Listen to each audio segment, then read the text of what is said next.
హైదరాబాద్ నగరంలో సంచలనం సృష్టించిన రిటైర్డ్ ఐపీఎస్ అధికారి సతీమణి హత్య కేసులో మరో ట్విస్ట్ చోటు చేసుకుంది. పని మనిషి కల్పనతో సహా ముఠాలో 7 వ్యక్తుల ప్రమేయం ఉన్నట్లు పోలీసులు గుర్తించారు. ఇప్పటికే నేపాలీ గ్యాంగ్లోని ఒక వ్యక్తిని జూబ్లీహిల్స్ పోలీసులు అరెస్టు చేశారు.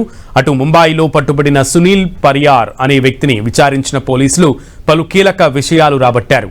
గ్యాంగ్ సభ్యుల్లో 3 ఇప్పటికే సరిహద్దు దాటి నేపాల్ వెళ్లిపోయినట్లుగా పోలీసులు గుర్తించారు. అలాగే మరో 3 కూడా దేశం దాటి ఉండొచ్చని పోలీసులు అనుమానిస్తున్నారు. దీంతో పాటుగా సునీల్ పరియార్ ఇచ్చిన ఆధారంగా ముంబైలో తులం బంగారం రికవరీ చేసినట్లు పోలీసులు తెలిపారు.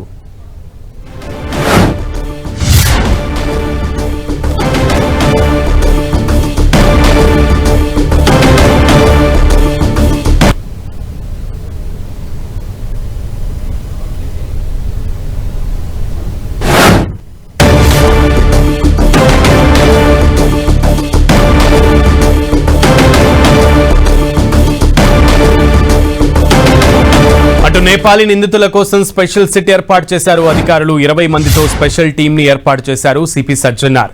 ఈ మేరకు ఆయన ఉత్తర్వులు జారీ చేశారు. ఈ స్పెషల్ టీం నేపాలీ గ్యాంగ్ మొత్తాన్ని పట్టుకోవడమే లక్ష్యంగా పనిచేయనుంది. ఇక ఈ టీం ఐసీసీసీఐటీ సెల్ నుంచి పనిచేయనుంది. ఇక ఈ టీంలో ఒక ఇన్స్పెక్టర్ కింద 3 ఎస్ఐలు, 17 మంది కానిస్టేబుల్స్ ఉన్నారు. వీరంతా జూబ్లీహిల్స్ రిటైర్డ్ ఐపీఎస్ భార్య హత్య కేసుతో పాటు జవహర్ నగర్, కాచిగూడ కేసుల్లో పరారీలో ఉన్న నేపాలీల అరెస్టే లక్ష్యంగా పనిచేయనున్నారు.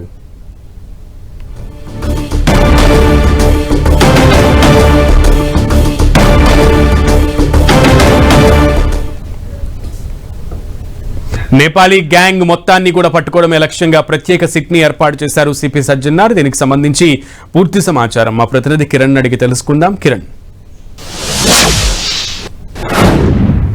హైదరాబాద్లో సంచలనం సృష్టించిన నేపాలీ గ్యాంగ్ సంబంధించిన హత్య, మాజీ ఐపీఎస్ అధికారి భార్య హత్య కేసుకు సంబంధించి కూడా ఇటు హైదరాబాద్ పోలీసులు చాలా సీరియస్గా తీసుకున్నట్టుగా చెప్పాల్సి ఉంటుంది. ఇప్పటికీ ఒక నిందితుడిని ముంబైలో పట్టుకున్నారు. అతడు ఇచ్చిన కీలక సమాచారం ఆధారంగా ఇటు దర్యాప్తు కూడా వేగవంతం చేసిన ప్రస్తుతానికి ఇది గ్యాంగ్కు సంబంధించిన 7 సభ్యుల్లో 6 ఇప్పటికీ దేశం దాటి నేపాల్ వెళ్ళినట్టుగా హైదరాబాద్ పోలీసులు గుర్తించారు. కానీ దీనికి సంబంధించి ఎలాంటి క్లూస్ లభించకపోవడం, ఒక వ్యక్తి మాత్రమే పోలీసులకు చిక్కడం, దీనికి సంబంధించిన అతడి వద్ద నుంచి కూడా సమాచారం సేకరించే ప్రయత్నం చేశారు. ఇక ఇటు హత్య తర్వాత దోపిడీ ముఠాకు సంబంధించి కూడా అప్పటికే ఇటు నేపాల్ సంబంధించిన బోర్డర్ దాటి వారి దేశానికి వెళ్ళినట్టుగా గుర్తించారు. ఈ కేసుకు సంబంధించి ఇప్పటికే చాలా ఛాలెంజింగ్ తీసుకున్న హైదరాబాద్ పోలీసులు దీనికి సంబంధించి దర్యాప్తు వేగవంతం చేసేందుకు ఒక ప్రత్యేక టీంను కూడా ఏర్పాటు చేశారు. 20 మంది సభ్యులతో ఈ టీం పనిచేయబోతుంది. కమాండ్ కంట్రోల్ నుంచి కూడా ఆపరేట్ చేసేందుకు ఏర్పాటు చేసిన పరిస్థితి. ఎందుకంటే ఈ కేసుకు సంబంధించి మాజీ ఐపీఎస్ భార్య హత్య తర్వాత కూడా పోలీసులు చాలా వేగవంతంగా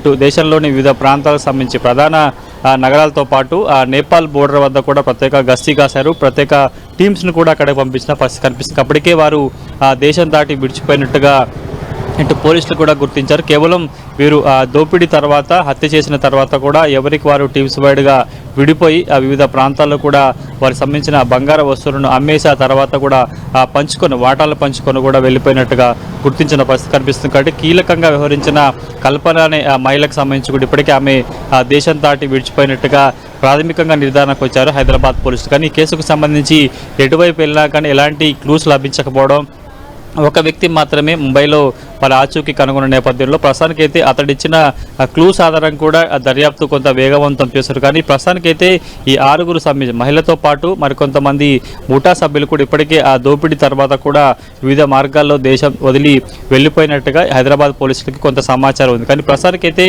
ఈ కేసుకు సంబంధించి చాలా కీలక అంశం కావడం, నేరుగా పోలీసులకి ఛాలెంజింగ్ అంశం కావడంతో ప్రస్తుతానికైతే పోలీసులు ఒక ప్రత్యేక సిట్ ఏర్పాటు చేస్తుంది. ముఖ్యంగా వారికి సంబంధించిన కదలికలను కనుగొనేందుకు ఎలాంటి అవకాశాలు లేకపోవడం, సిమ్లు మారుస్తూ లొకేషన్లు మారుస్తూ కూడా ఇప్పటికీ చాలామంది వారి ప్రాంతాలకు వెళ్ళిపోయినట్టు గుర్తు. ఎందుకంటే దేశంలో ఎక్కడున్నా కూడా ఈ గ్యాంగ్ని పట్టుకునే అవకాశం ఉంటుంది. కాబట్టి బోర్డర్ దాటిపోయిన తర్వాత పట్టుకోవడం, అక్కడ పోలీసులు కూడా మన పోలీసులకు సహకరించకపోవడంతో కూడా కొంత కష్టతరంగా మారుతున్న పరిస్థితి. ప్రస్తుతానికైతే ఈ కేసుకు సంబంధించి సిట్ ఏర్పాటు చేశారు. సిట్ కూడా పూర్తి స్థాయిలో వారికి సంబంధించిన ఆచూకుని కనుగొని ఆ టీం అంతా కూడా పట్టుకునేందుకు ప్రయత్నం చేసేందుకు సిపి సజ్జనార్ తాజాగా 20 మందితో టీం ఏర్పాటు చేసినట్టు చెప్పింది. ఇదంతా కూడా ఐటీ సెల్ ఆధ్వర్యంలో కూడా పనిచేయబోతుందిగా పూర్తి స్థాయి. ఎందుకంటే ఎప్పుడు లేని విధంగా ఒక మాజీ ఐపీఎస్ అధికారి భార్యను అత్యంత కిరాతకంగా హతమార్చి ఆ తర్వాత దోపిడీ దొంగలు పారిపోయిన కొంత పోలీసులకే సవాలు విసిరిన నేపథ్యంలో ఈ కేసును ఛాలెంజింగ్గా తీసుకున్నట్టుగా చెప్పుకోవాలి. Okay Kiran, thank you.